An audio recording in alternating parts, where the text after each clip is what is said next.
Hi, it's Bruce. It's Sunday, February 14th. It's Valentine's Day. Happy Valentine's Day, 2010. And we've seen two plays this weekend. We went out Friday night and yesterday matinee. First thing we saw Friday night was The Boys in the Band. It's a revival by the Transport Group. I have to say, it was the first preview, and I usually would not review a preview too much. I would just maybe talk a little bit about it. But I'm going to talk a lot about this because it's actually really, really good. First preview. Exciting. All right, now I'll preface this by saying I actually wasn't even that crazy about wanting to see The Boys in the Band again. If you saw the little clip I had at the beginning, I have the album that they pressed. They used to put plays on LPs, and we'd buy them, and we'd listen to them and listen to them. And The Boys in the Band is quite a seminal play for most gay men. 1968, I was in college, kind of not out, of course. And this play really was mind-boggling and barrier-breaking and really something. We'd play this over and over, at least the first album, and because all the funny parts in the first part. And me and my friends and people I knew, you just knew all the lines from The Boys in the Band. And seeing the revival, it was like hysterical. It plays just as funny as it did in a way. I thought it might be dated. I did see a production of about 10 years back, and it was fine, but I have a problem with Boys in the Band because I think the first half is great. The second half, where they get to the phone game, I'm not so crazy about. Never was, really. I think it's sort of a dramatic device that, to me, it doesn't quite work. However, that being said, I went to see the show with Bill. Bill actually really wanted to see it. And I thought, all right.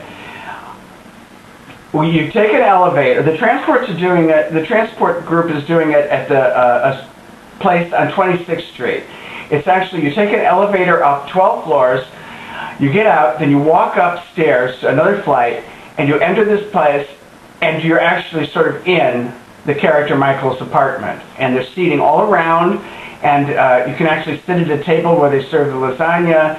You're actually in the apartment, and the windows are open, and there's a skyline of New York showing outside, real, and it's sort of site-specific. This is what made the play so good to me. The entrance, we sat right next to the entrance door, so Michael is letting people in, and it's like, I mean, you could do this and touch them.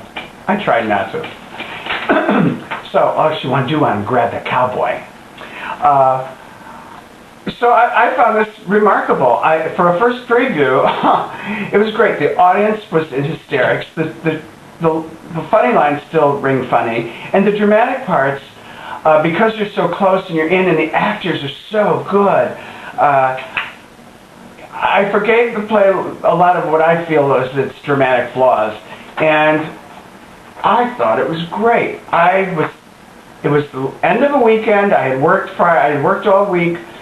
I worked Friday, we had dinner, we went to this place, and it carried me away. It carried me away. I think this is going to be a really hot ticket because it's very, not many seats really.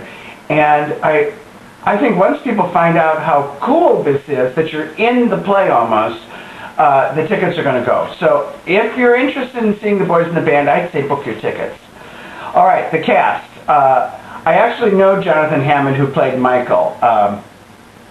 We're acquaintances. He's been in a show of Bill's, and he was excellent Michael. In fact, everyone was excellent. Chris Invar is Larry. Kevin Isola, if I mispronounce names, I'm sorry, is Alan. John Levinson is Harold. Channeling a little bit, he was very much like Leonard Fry in the original. Kevin Morrow was Bernard, very good. Graham Rowett.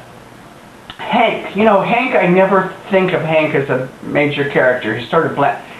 Graham Rowett was a wonderful Hank. I really wow, Hank is a whole different character than I thought. Aaron Scharf is the cowboy, and John Wellman is Emery. Emery's very hard because he's the swishy queen, and Cliff Gorman put his stamp on that role in the 60s. But John Wellman brings a whole different dimension to it. And Donald, a very good in-depth Donald. Donald's also kind of a surface character to me from what I've seen. Nick Westrate. Directed by Jack Cummings III. At this 37 West 26th Street penthouse.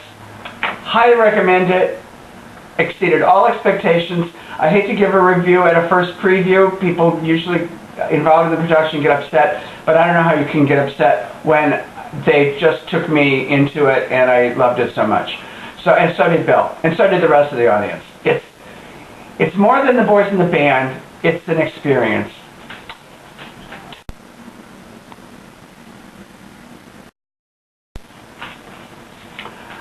All right, yesterday we went down and got tickets to The Pride, a British play by a new playwright, Alexei K. Campbell. This was his first play. It was done at the Royal Court, and I guess he's written a second play. The reason I wanted to see this is I heard it was getting good word of mouth. It's a drama. Hugh Dancy is in it. You know, I love Hugh Dancy. So that's the reason I went. Hugh Dancy's great. But there's a young actor named Ben Whishaw who's wonderful also. And an actress named Andrea Riseborough. I don't think she's getting as much buzz online as the two men, of course. She was great. And Adam James, in a few small parts, he plays different characters. Adam James should be singled out too, because he's great. All British actors, all great. Now, the play is very unusual. It's a modern drama. It takes place in two different decades. It takes place in 1958, around there, and 2008. And it has the same three characters. Their names are the same. They're not really the same characters at all. It's very hard to describe. It's like what it would be like for these three characters to be in 1958, before gay pride came, and when you were still hiding, circa right before Boys in the Band, 10 years before, and if you were here in 2008, and what you take for granted that people didn't have then or couldn't say, and how sometimes maybe what being gay is almost taken for granted, or not. It has a lot to think about.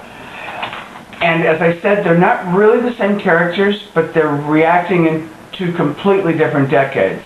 Beautifully acted, beautifully written. It does run about I think it runs 2.5 hours, but it didn't feel it at all.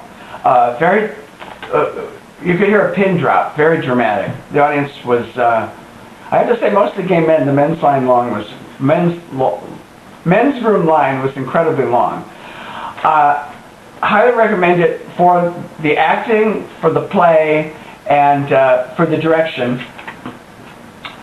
Joe Mantello directed it. Quite seamless. Boy, these British actors are good. What a bunch of great acting we saw. Now this is like Gay Theater Month. There's also a new musical opening called Yank at the York we're going to see in a couple weeks.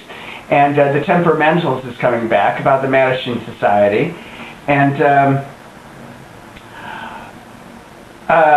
next fall is in previews to open on Broadway, which we saw off-Broadway. We enjoyed that much last season. So, wow, all these great plays. Get out and see one. I highly recommend both The Boys in the Band and The Pride. And if you can find an old Boys in the Band record, you can do the dialogue along with the cast. Have a great Valentine's